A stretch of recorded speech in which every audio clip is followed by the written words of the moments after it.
Hello, everyone, and welcome to the Reuters Pharma European Conference. We are at the cusp of a significant technology-driven transformation of the pharma industry. R&D processes have evolved because of data and technology. What was considered lab work is now moving towards AI/ML processes.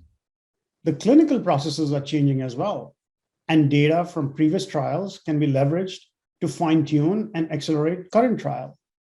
Predictability from data has improved. The result will be ever-increasing number of drugs coming to market.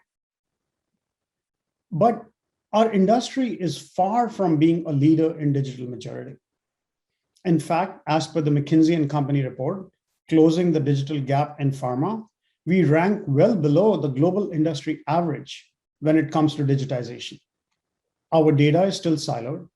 Our investment in technology lags almost every industry, and we have only started to truly leverage digitization in a few processes in the value chain. As a result of that lack of investment, product commercialization has not delivered the expected results. If you look at it, almost 40% of the products have missed their mark. Even the digitization investments are not yielding the expected organizational change.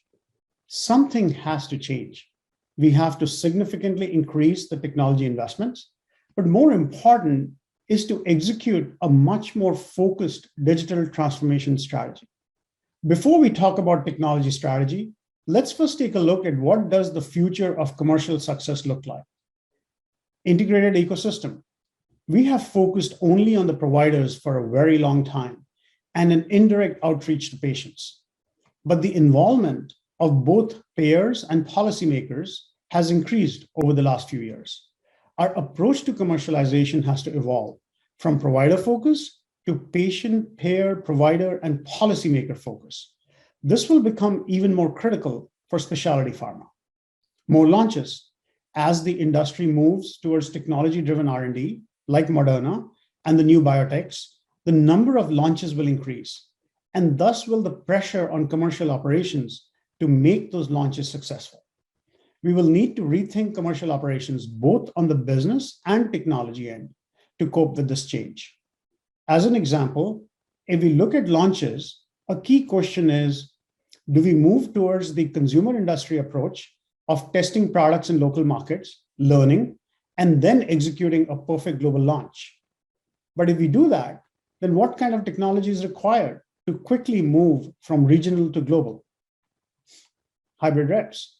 While rep-driven success is not going away, the nature of their interaction with the providers has changed. We always talked about a digital future, but COVID made things happen in 1 year, what would otherwise have taken 5 to 10 years to transform. The rep of the future is a hybrid rep who is comfortable leveraging channels beyond face-to-face visits to drive engagement with the providers. It could be email, chats, MSL-driven engagement, or marketing event invitations. They will need a lot more than CRM technology to be successful. Omnichannel orchestration. We believe that this term goes far beyond the hybrid rep that we discussed. It truly brings sales and marketing together as one, both from an execution and data perspective. In all our research, while a number of companies are investing in bringing sales and marketing data together, very few know how to truly bring the two disciplines together. A significant amount of investment is required both in technology platforms and business processes to achieve the goal of a unified omnichannel orchestration. Feedback loop from customer to business. One of the ways in which any system or process improves is through a continuous feedback loop. Today, this is one of the weakest links in the chain. While we do take commercial outcomes and results as a proxy for that feedback, we don't do a good job of capturing and including more nuanced one-on-one feedback that we get every day through our customer engagement. As we move towards omnichannel and the segment of one construct, this feedback loop will become very critical. So let's talk about segment of one. This is the holy grail of marketing. Think Amazon. Nothing can be as personalized in the terms of suggestions and marketing as your visit to Amazon.com. For them, each one of us are a segment of one. As we move into specialty pharma, and especially genetics-based drugs, we will have to start considering the segment of one approach to commercialization. Investments in data analytics, customer journey tracking, etc., will become key to achieve this goal.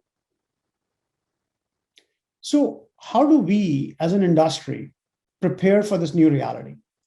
How do we set ourselves up for consistent commercial success?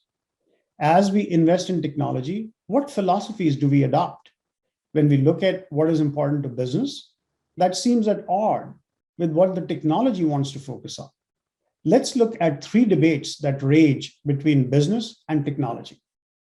First is process versus data centricity. To a large extent, business wants consistent, error-free execution every time, which is driven by a process. Business really does not understand the data that they have or what value can that data provide. Technology, on the other hand, has moved leaps and bounds ahead on leveraging the data. It just isn't doing it in sync with the business. Local or global, business is used to doing things locally for faster execution and scale. Giving each local business head the freedom to do things the way they want to seems like the right thing to do. But technology platforms are only efficient if deployed globally. Having a different technology investment for every country or even every region is a sure shot recipe for failure. Think learning curves, people skills, economies of scale. And finally, decision focus or analytics focus. Business only cares about making a decision and getting stuff done. The cost of not making a decision is high. And for the business, simply making a decision is better than trying to make the most optimal one. Technology, on the other hand, has been moving more and more on the analytics side. But has it really changed the speed and effectiveness of our business decisions? Let's dive into it. We have been doing process automation for a long time, and it definitely has brought more consistency to execution. But data is really transforming the business. One of the primary reasons for a higher frequency of new drug introduction is leveraging data. So while the R&D side has embraced data-driven business, the commercial side is still behind. Data makes new innovative processes possible. Think smart devices and how the medical care delivery process is being transformed due to the data being collected. We strongly believe that future of business lies in moving technology investments from process-centric to data-centric in the entire value chain. This change in focus is especially required in commercial operations. We believe that technology platforms have advanced to a point where you don't really need to compromise between local and global. Global technology platforms are important because they allow you to share the learnings from the local data and share best practices from every corner of the world. They help drive global success. However, the process configurations of every market can be local. This enables them to retain their control and speed of execution. This also gives independence and autonomy of execution for the local business. For Europe, this is highly critical given the nuances of each market. Localized launch pilots, similar to consumer industry, may be applicable to complex diseases, areas like oncology, and then taken globally. In our view, invest in global platforms that enable you to configure the business locally. Don't compromise on either and go global.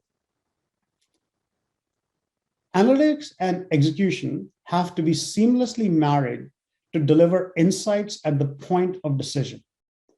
Goal of all your technology investments has to be usable analytics. The challenge we face is that analytics is almost treated as a separate back office discipline, and the right insights are not available when decisions have to be made. After millions of dollars in investments in analytics platforms and people, gut-driven decisions still rule.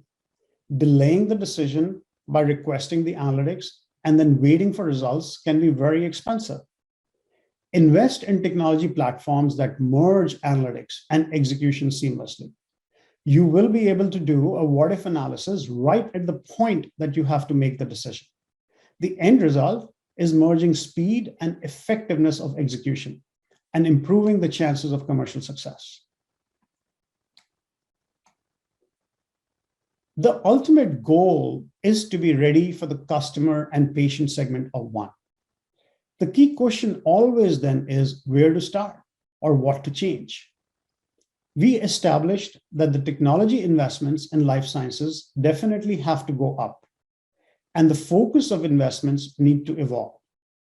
We as an industry need to increase our data centricity, invest in global platforms that work locally, and bring insights at the point of decisions.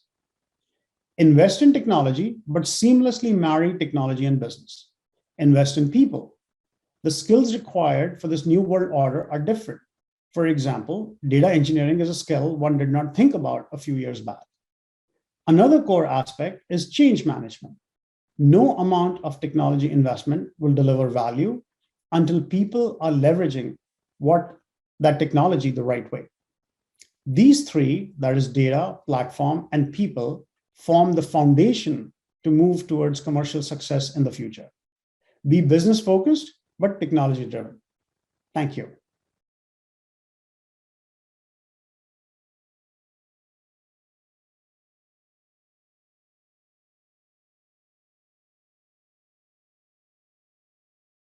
A fantastic presentation there, digital transformation, technology driven or business driven, from Nikesh Jindal, who I have the pleasure of speaking to now.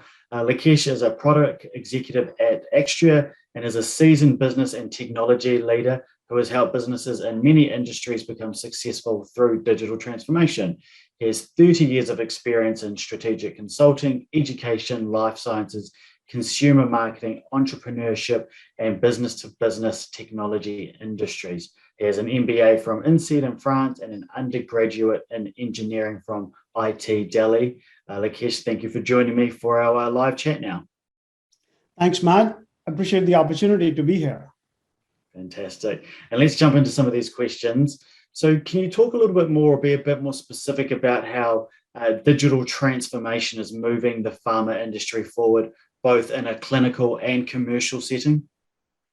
Matt, that's a fantastic question. If you think about, how data, the interconnected systems and softwares are now playing an instrumental role in pharma, we're seeing that entire processes are being changed. If you think about the process of therapeutic discovery and clinical processes, these are now the foundation of the new biotech industry. In fact, an entirely new industry has spawned out of them. On the commercial side, Omnichannel is emerging as a strong need of the future. While we are not there yet in terms of digital transformation in this area, but it is clear on what the impact will be once we get there. So yes, digital transformation is starting to have a pretty significant impact on the pharma industry.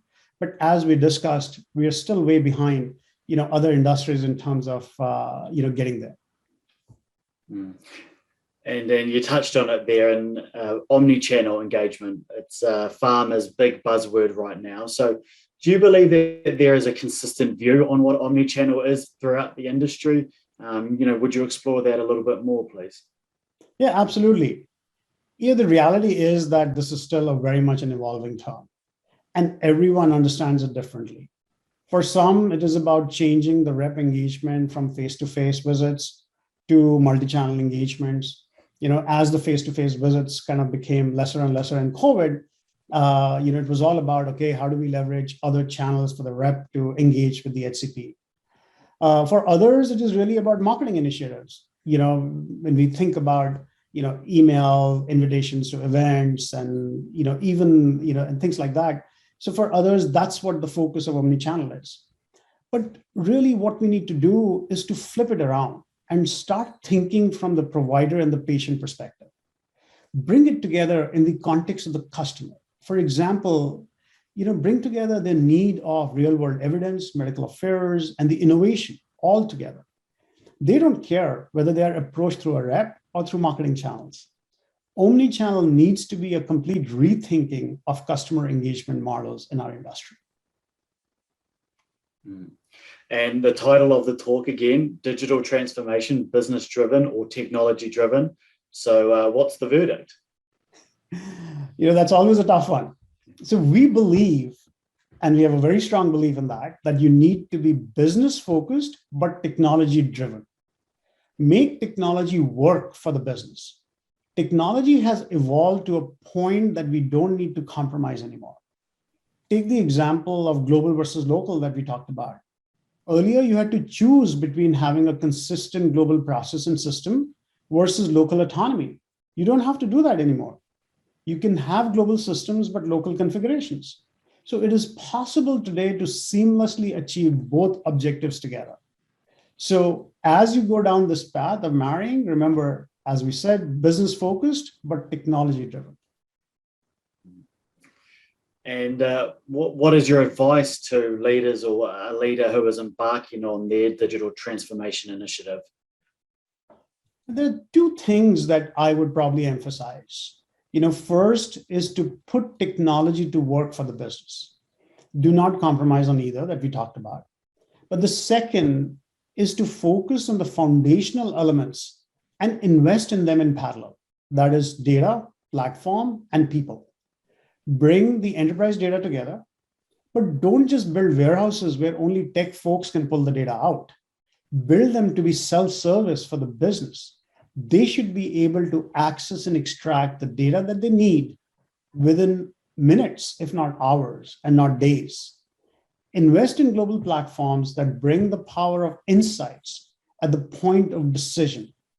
And finally, look at new skills that are required, like data engineering. Help people with the change. No amount of investment will deliver value if people don't adopt it.